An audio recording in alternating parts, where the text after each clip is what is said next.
Chapter 17. We Shop for Waterbeds. Percy, Grover, and Annabeth find a taxi and use their unlimited Locust Casino credits to get them to Santa Monica Beach. They only have one day left. When they arrive at Santa Monica Beach later that day, Percy walks into the waves, getting deeper and deeper until he's underwater. A mako shark nudges him, and Percy grabs hold of his fin. The mako shark takes Percy farther out into the ocean until Percy is at the edge of a great chasm, where the ocean's floor drops down deep below. Suddenly, a water spirit rises from below, riding a sea stallion. Her voice sounds like Percy's mother's. This is the same spirit who spoke to Percy at the bottom of the Mississippi River.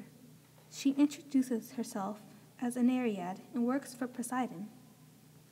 Percy is angry that his dad didn't come see him himself, but the Nereid cautions Percy not to be so judgmental.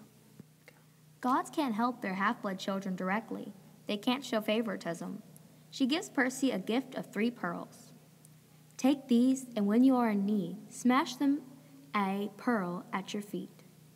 The Nereid warns Percy not to trust Hades and tells him to follow his heart, no matter what, and then disappears.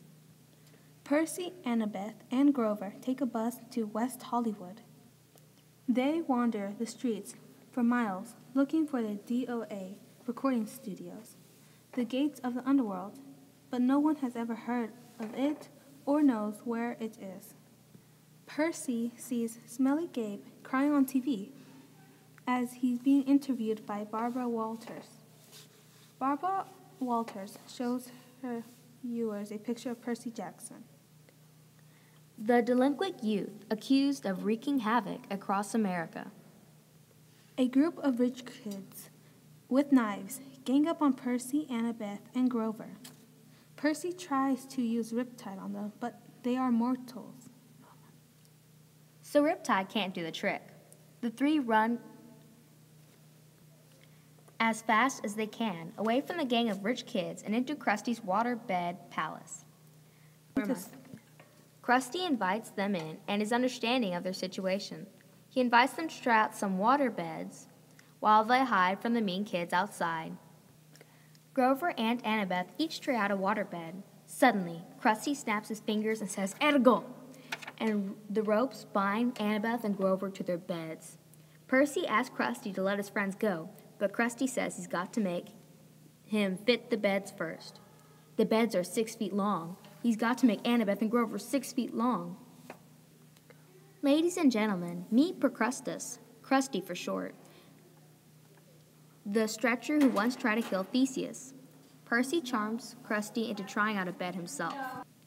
Once Krusty is lying on the bed, Percy snaps his fingers and says, "Ergo!" Ropes bind Krusty up, and Percy uses Riptide to lop off his head. Percy frees his friends and looks at the bulletin board behind Krusty's desk.